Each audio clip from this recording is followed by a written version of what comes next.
সমাজ। আর এই সমাজের সার কথা হলো এই, টাকা আছে যার, উকিল আছে তার, উকিল আছে যার, জামিন আছে তার। তোমার টাকা নাই, লক্ষ টাকা দিয়ে নামি দামি ব্যারিস্টার ভাড়া করতে পারবে না।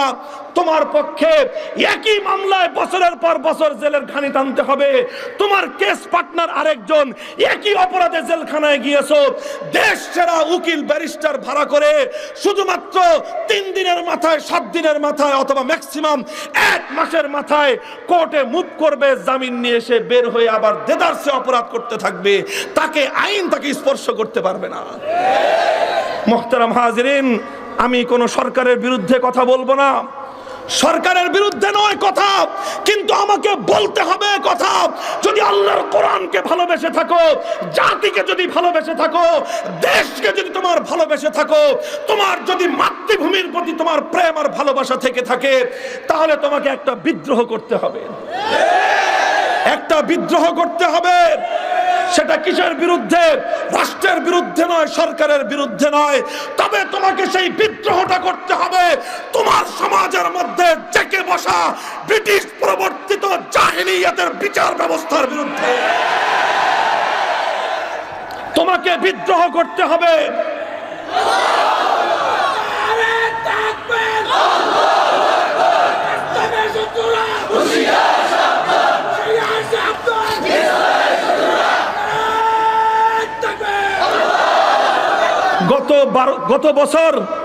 গত 1 বছর আগে জাতীয় একটা পত্রিকার একটা কাটিং আমি সংরক্ষণ করে রেখেছি।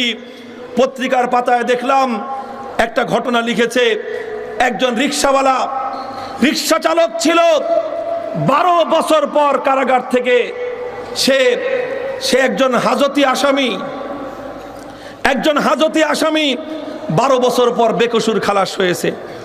কি হয়েছে কথা বুঝেন আপনারা? আমার সমাজ নিয়ে কথা বলছি, বৈষম্যের কথা বলছি, আর তোমাদেরকে অনুপ্রাণিত করছি যেই কোরআনের ওয়াজ সারা জীবন শুনলা সেই কোরআনের সমাজ বাস্তবায়ন করবার জন্য। আমার আব্বাজান মরহুম শাইখুল হাদিস আল্লামা আজিজুল হক রহমতুল্লাহ আলাই জীবন সায়ান্নে বড় দুঃখ আর হৃদয়ে রক্তক্ষরণ নিয়ে একটা কথা বারবার বলতেন, আজও আমার কর্ণকুহরে কথাটা ধ্বনিত প্রতিধ্বনিত হয়। তিনি এই বাংলার জনপদগুলোতে, আপনাদের এলাকায়ও বহুবার এসেছেন, আর কোরআন সুন্নাহর সোনালী শাসন ব্যবস্থার কথা অনেক বলেছেন। আল কোরআনের সমাজ কায়েম হলে, ইসলামের বিচার ব্যবস্থা কায়েম হলে, ইসলামের অর্থ ব্যবস্থা কায়েম হলে মানুষের কি উন্নতি হবে, মানুষ কিভাবে সুখে শান্তিতে থাকতে পারবেন, ইতিহাস এবং কোরআন সুন্নাহর তার রেফারেন্স দিতেন বড় চমৎকার ভাষায়। এরপর তিনি বলতেন, দুঃখ আর আফসোস হলেই বাংলাদেশের ভাইয়েরা, আপনাদেরকে শুধুমাত্র আমরা ইসলামের ওয়াজ করে গেলাম, ইসলামের ওয়াজ করে গেলাম, কিন্তু ইসলামটা কায়েম করে তার সুফল দেখায় যেতে পারলাম না। ইসলাম শুধুমাত্র ওয়াজ করার জিনিস না, ইসলাম শুধু ওয়াজের জিনিস না, কোরআনে পাক শুধু ওয়াজ করার জিনিস না। কোরআন হলো এমন একটা জিনিস যেটার দ্বারা ব্যক্তি এবং সমাজ গঠন করবার হাতিয়ার। শাইখুল হাদিস দৃষ্টান্ত দিতেন, রসগোল্লা চিনেন? রসগোল্লা তিনি বলতেন, সারা জীবন আপনি রসগোল্লার ওয়াজ শুনলেন, রসগোল্লা গোল গোল হয়, দেখতে সাদা সাদা, খুব সুন্দর রসের মধ্যে ভিজানো থাকে, দেখতে চমৎকার লাগে, খাইতে বড় মিষ্টি লাগে। রসের রসগোল্লা একটা মুখের মধ্যে দিলে সারা শরীর মিষ্টিতে ভরে যায়। 1 ঘন্টা যদি ওয়াজ করা হয়, রসগোল্লার কি বুঝবেন? রসগোল্লা শুধু ওয়াজ করে বোঝানো যায় না, রসগোল্লার উপর 35 পৃষ্ঠার রচনা লেখলে রসগোল্লা বোঝানো যায় না। রচনা লেখে ওয়াজ করে রসগোল্লা বোঝানো যায় না। রসগোল্লার প্রকৃত স্বাদ বুঝাইতে হলে এত ওয়াজ লাগে না, একটা রসগোল্লা কিনে খাওয়ায় দিতে হয়। যতক্ষণ ওয়াজ রসগোল্লা না খাবেন, ওয়াজ শুনে আর রচনা পড়ে রসগোল্লা বুঝতে পারবেন না। কথা ঠিক না বেঠিক? আমাদের হয়েছে, আমরা এখন শুধু ইসলামের রচনা পড়ি আর ইসলামের ওয়াজ শুনি। ইসলামের রচনা পড়ি, রচনা মানে হলো বড় বড় আমাদের কিতাব আছে, বড় বড় আমাদের গবেষণাপত্র আছে, অনেক বড় বড় আধুনিক গবেষণাপত্র আমরা তৈরি করতেছি, অনেক বড় বড় আর্টিকেল লিখতেছি, অনেক বড় বড় রচনা লিখতেছি যে এই ইসলাম হওয়া দরকার, এজন্য হওয়া দরকার, ওজন্য হওয়া দরকার, এজন্য হওয়া দরকার। আর বড় বড় লেকচার দিতেছি, আমরা বক্তৃতা দিতেছি। হে দেশের মানুষ, ব্রাহ্মণবাড়িয়ার তৌহিদি জনতা, তোমরা ইয়াকিন দেখো, ইসলাম শুধুমাত্র ওয়াজ শুনে আর রচনা পড়ে আর আর্টিকেল পড়ে বোঝা যায় না।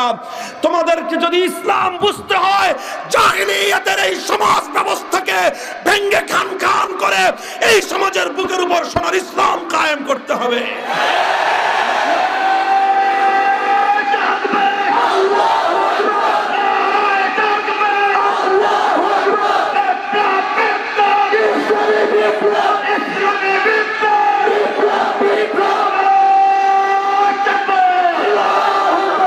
বলছিলাম পত্রিকার কথা, 12 বছর পর হাজতি আসামি বেকসুর খালাস পেয়েছে। কথাগুলো বুঝলেন আপনারা? কি বুঝছেন? হাজতি আসামি বুঝেন? আসামি হলো দুই প্রকার, একটা হাজতি আর একটা হলো কয়েদি। একটা হাজতি আর একটা কয়েদি। কয়েদি কারা আর হাজতি কারা? কয়েদি হলো যাদের ব্যাপারে বিচারের রায় হয়ে গিয়েছে এবং তারা অপরাধী সাব্যস্ত হয়ে তাদের জন্য সাজা হয়েছে, এরা আছে জেলখানায় বন্দী, এদেরকে বলা হয় কয়েদি। আর হাজতি, আমি ছিলাম হাজতি, মুফতি আমিন রহমতুল্লাহ আলাইহি ছিলেন হাজতি, শাইখুল হাদিস রহমতুল্লাহ আলাইহি ছিলেন হাজতি। আমরা কোনো বিনা বিচারে সন্দেহজনকভাবে আমরা এদেশে বোম্পিং করতে পারি, এদেশের মানুষকে হত্যা করতে পারি। এই সমস্ত অপরাধে শাইখুল হাদিস, মুফতি আমিনী, তাদের পরবর্তীতে আমরা হাজতি আসামি হিসাবে দীর্ঘদিন বন্দী ছিলাম। তো হাজতি মানে হলো যার এখনো কি হয় নাই, বিচার হয় নাই, শুধুমাত্র সন্দেহভাজন ভাবে তাকে আটক করে রাখা হয়েছে। 12 বছর পর একজন রিকশাওয়ালা, কপাল তার ভালো, কপাল তার ভালো, 12 বছর পর রায় হয়েছে যে তুমি বেকসুর খালাস। কত বছর পর? যে তুমি কোনো অপরাধ করো নাই, এই জন্য তোমাকে সসম্মানে মুক্তি দেওয়া হোক। 12 বছর পর একজন রিকশাওয়ালা মুক্তি পাওয়ার পর জেলখানার 4 দেয়াল থেকে বাইরে বেরিয়ে আসমানের দিকে তাকিয়ে এই স্বাধীন মাটির আকাশ আর বাতাসকে লক্ষ্য করে সে বলল, হে ওই স্বাধীন বাংলা, যে দেশের জন্য 30 লক্ষ মজলুম মানুষের বুকের রক্ত দিতে হয়েছিল যার স্বাধীনতার জন্য, আর পশ্চিম পাকিস্তানিদের বৈষম্যের জাতাকল থেকে মুক্তি পাওয়ার জন্য আজ 12 বছর পর তোমরা আমাকে বলছো আমি বেকসুর, অর্থাৎ আমি কোনো অপরাধ করি নাই। বেটা, 12 বছর পর আমাকে বেকসুর বলবার দরকার নাই। তোরা, আমি এই বিগত 12 বছর ধুকে ধুকে কারাগারের অন্ধকার প্রকোষ্ঠে যে কষ্ট স্বীকার করলাম, আমার কষ্টের মূল্য দেওয়ার দরকার নাই। আমি যখন 12 বছর আগে অন্ধকার প্রকোষ্ঠে গিয়েছিলাম, আমার স্ত্রী ছিল তখন যুবতী একটা মেয়ে, সেই যুবতী আমার স্ত্রীর জীবনে 12 বছরের স্বামীর সোহাগ ফিরিয়ে দাও। আমাকে বেকসুর বলবার দরকার নাই। আমি যখন কারাগারে যাই, ছোট্ট একটা শিশু রেখে গিয়েছিলাম, 12 বছর পর্যন্ত সে পিতৃ স্নেহ থেকে বঞ্চিত হয়ে সমাজে অবহেলিত অবস্থায় সে দিনাতিপাত করেছে। আমাকে বেকসুর বলবার দরকার নাই। আমার সেই নিষ্পাপ সন্তানের জীবনে 12 বছরের পিতার স্নেহ ফিরিয়ে দাও। আমাকে বেকসুর বলবার দরকার নাই। আমার মা বিগত 12 বছর আগে দেখে গেছে তার সন্তান এভাবে অন্ধকার কারা প্রকোষ্ঠে বন্দী। এরপর আমার মা তার সন্তানের মুক্তি চেয়ে অনেক ফরিয়াদ করেছে, কিন্তু 4 দেয়ালের এই নির্মম পাষাণ ভেদ করে আমার মায়ের ফরিয়াদ এই সমাজের কর্ণকুহরে পৌঁছে নাই। এরপর মা তার সন্তানের বৃহ ব্যথায় ধুকে ধুকে আস্তে আস্তে নিঃশেষ হয়ে মৃত্যুর কোলে ঢলে পড়েছেন। এখন তিনি কবর জগতে শায়িত। হে অন্ধ সমাজ, হে বৈষম্যের সমাজ, আজ আমাকে তোমাদের বেকসুর বলবার দরকার নাই। আমার কবরবাসিনী মায়ের কোলে তার সন্তানকে ফিরিয়ে দাও। আছে জবাব? আপনি বলবেন হুজুর এটা রেয়ার কেস, এটা রেয়ার কেস। যে দেখেন কারাগারে, আমি চ্যালেঞ্জ করে বলতে পারবো আজ আমার বাংলাদেশের যতগুলো কারাগার আছে, কয়েদি আসামিদের তুলনায় হাজতি আসামির সংখ্যা বেশি। এবং হাজতি আসামি কারা? যারা ভালোভাবে আইনি লড়াই করে, আইনি লড়াইয়ের মাধ্যমে যারা জামিন নিতে পারে নাই, ওই সমস্ত নিরীহ, নির্যাতিত, নিপীড়িত, দরিদ্র, অভাবী মানুষগুলো অধিকাংশ ক্ষেত্রে তারা কারাগারে অন্ধকার প্রকোষ্ঠে বন্দী হয়ে আছে। মোহতারাম হাজিরিন, এটা এই সরকার আর ওই সরকারের পার্থক্য নয়। ভালো করে বুঝবেন, এই সরকার আর ওই সরকারের পার্থক্য কিছু আছে, তবে এটা সেই পার্থক্য নয়। এটা হলো ব্রিটিশরা আমাদেরকে যেই কালো বিচার দিয়ে গিয়েছিল, যেই বিচার ব্যবস্থায় বিচার পেতে হলে স্বাভাবিক সিস্টেম হলো এই, তোমাকে উকিল নিতে হবে অথবা ব্যারিস্টার নিতে হবে। তোমার আসামির কথা বিচারকরা ভালো করে শুনবেও না, বুঝবেও না। আইনে আছে, কিন্তু সিস্টেম এরকম, সিস্টেমটা এরকম যে তোমাকে টাকা দিয়ে একজন আইনজীবী নিয়োগ করতে হবে, তারপরে সেই আইনজীবীর মাধ্যমে তোমাকে যাবতীয় আইনি প্রক্রিয়া পরিচালনা করতে হবে। লম্বা কথা বলবার সময় আমার নাই। আমি বলছিলাম আল্লাহর পয়গম্বরের সেই হাদিসের উদ্ধৃতি দিয়ে কথা।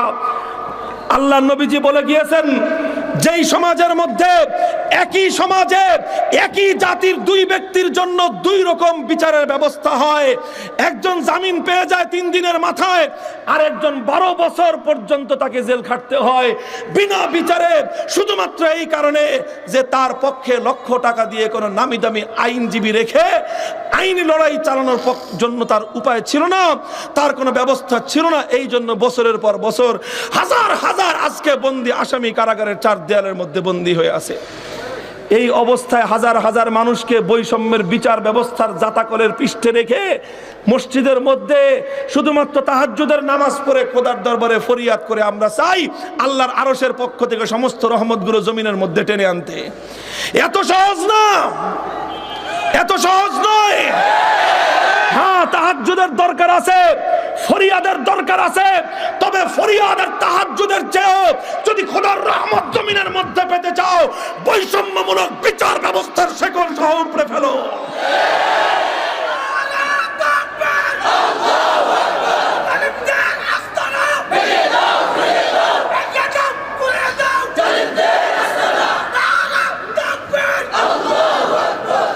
মুহতারাম হাজিরিন, কথা লম্বা করব না, কথা বিক্ষিপ্তভাবে এদিক সেদিক কিছু কথা বললাম।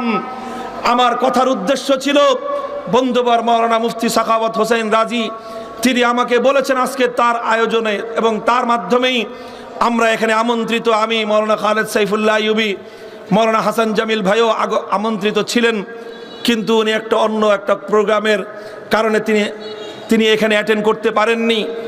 আমরা 4 জন আজকে একটা মাহফিলের মঞ্চে এসেছি। এটা কোনো বিচ্ছিন্ন ঘটনা নয়, কাকতালীয়ভাবে আমরা আসি নাই যে এমনি এমনি যেই মঞ্চে মামুনুল হক, সেই মঞ্চে সাখাওয়াত হোসেন রাজি, ওই মঞ্চেই খালেদ সাইফুল্লাহ আইয়ুবী, ওই মঞ্চে হাসান জামিল। এটা কাকতালীয় ঘটনা নয়, একটা মেসেজ ব্রাহ্মণবাড়িয়ার তৌহিদি জনতাকে আমরা দিতে এসেছি। একটা বক্তব্য আমি তোমাদের কাছে শোনাতে এসেছি। আজ আমরা হাতে হাত রেখে চলতে চাই আর চোখে চোখ রেখে কথা বলতে চাই। এই জমিনের এই ব্যবস্থার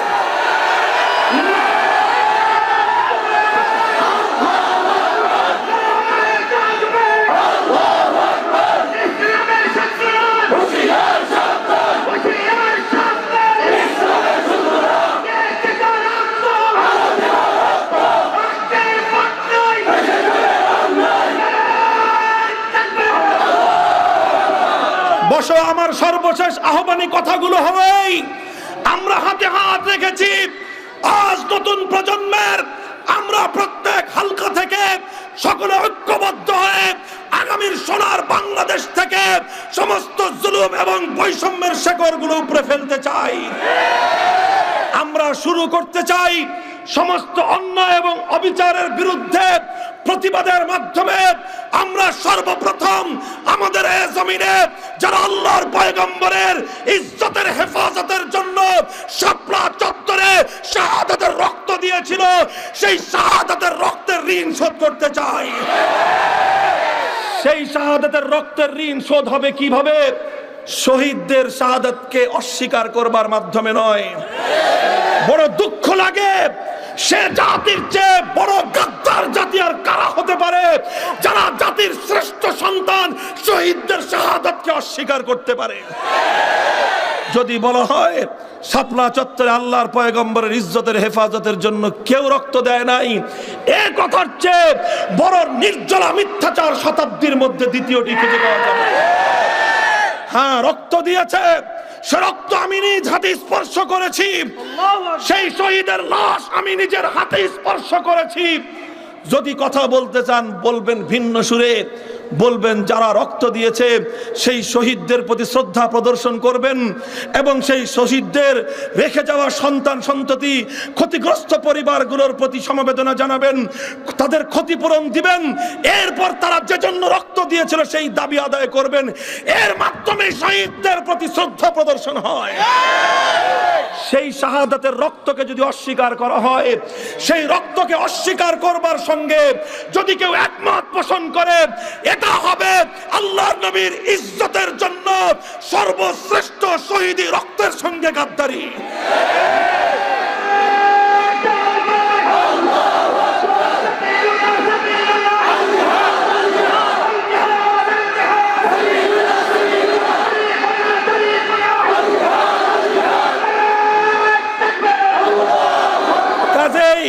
গতকালকেও রক্ত দিয়েছি আমরা, গতকালও আমার ভাই রক্ত দিয়েছে আল্লাহর পয়গম্বরের খতমে নবুয়তের ইজ্জতের হেফাজতের জন্য। আমরা বলতে চাই, যদি রক্ত আরো দরকার হয় রক্ত দেব, যদি গঙ্গা বইতে হয় রক্তের গঙ্গা প্রবাহিত করব, যদি সাগর পরিমাণ রক্ত দিতে হয় আরো 1 সাগর রক্ত দেব। এরপরে আমার জমিনে আল্লাহর নবীর ইজ্জতের উপর কটূক্তিকারী, নবীর খতমে নবুয়তের উপর আঘাতকারী কুলাঙ্গারদের বিরুদ্ধে সর্বোচ্চ শাস্তির বিধান, মৃত্যুদণ্ডের আইন চাই, মৃত্যুদণ্ডের আইন চাই।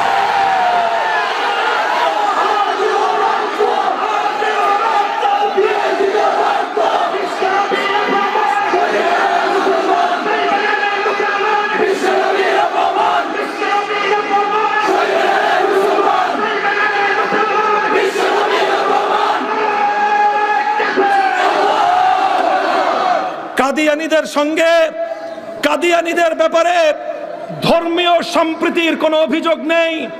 আমরা পরিষ্কার ভাষায় বলতে চাই, হিন্দুরা ধর্ম পালন করে, বৌদ্ধরা ধর্ম পালন করে, খ্রিস্টানরা ধর্ম পালন করে, যার যার ধর্মীয় গণ্ডিতে থেকে স্বাধীনভাবে ধর্মীয় অধিকার পালন করবে। নিরাপত্তার যত প্রয়োজন এদেশের আলেম সমাজ এবং তৌহিদি জনতা দায়িত্ব পালন করবে। কাদিয়ানীরা ওরা ওদের ধর্ম পালন করুক, এ ব্যাপারে আমাদের কোনো আপত্তি নাই। কিন্তু ওরা কাদিয়ানি কুফরি ধর্মের নামে ইসলামের নাম দিয়ে ধর্মপ্রাণ মুসলমানদের ঈমান ধ্বংস করবার জন্য প্রতারণার ফাঁদে, এটা আমরা একজন নবীর উম্মত বেঁচে থাকতে বরদাস্ত করতে পারি না, বরদাস্ত করতে পারি না।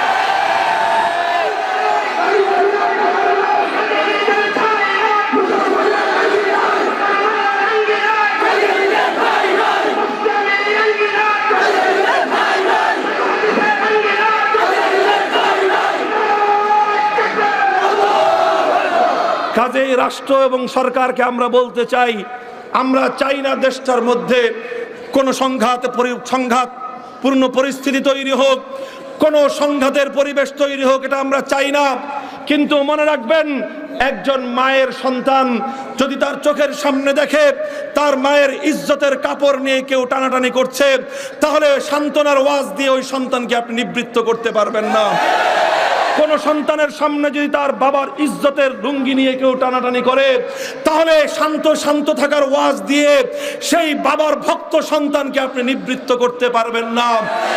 নবীর প্রেমিকরা যখন দেখে আল্লাহর পয়গম্বরের খতমে নবুয়তের চাদর নিয়ে টানাটানি চলে, সান্ত্বনা, শান্তি, শৃঙ্খলার ওয়াজ দিয়ে নবী প্রেমিক আশিকানে মুস্তাফা এই উম্মতে মুহাম্মাদিয়াকে শান্ত রাখা যাবে না, শান্ত রাখা যাবে না।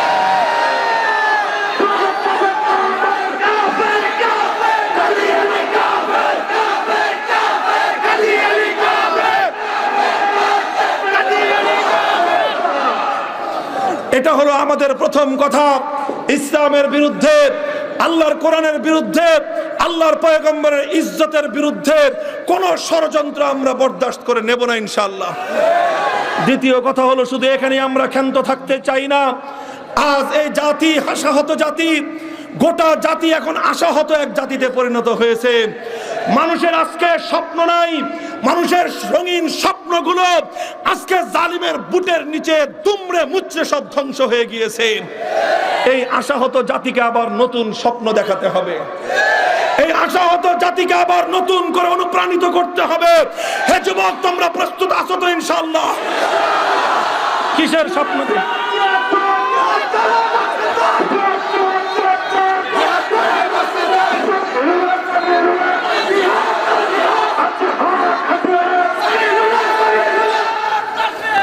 কিসের স্বপ্ন দেখাবেন? সমাজতন্ত্রের স্বপ্ন? কিসের স্বপ্ন দেখাবে? গণতন্ত্রের স্বপ্ন? না, সমাজতন্ত্র দিয়ে হবে না, ওটা আত্মার বন্দিশালা। গণতন্ত্র দিয়েও হবে না, ওটা ধোঁকাবাজি, প্রতারণা আর পশ্চিমা বিশ্বের ষড়যন্ত্রের হাতিয়ার। সমাজতন্ত্র, গণতন্ত্র সহ সমস্ত কুফরি তন্ত্র, মানব রচিত তন্ত্র মন্ত্রের কবর রচনা করে আল্লাহর জমিনে আল্লাহ প্রদত্ত কোরআনের রাজ খেলাফত কায়েম করবার জন্য প্রস্তুতি গ্রহণ করো।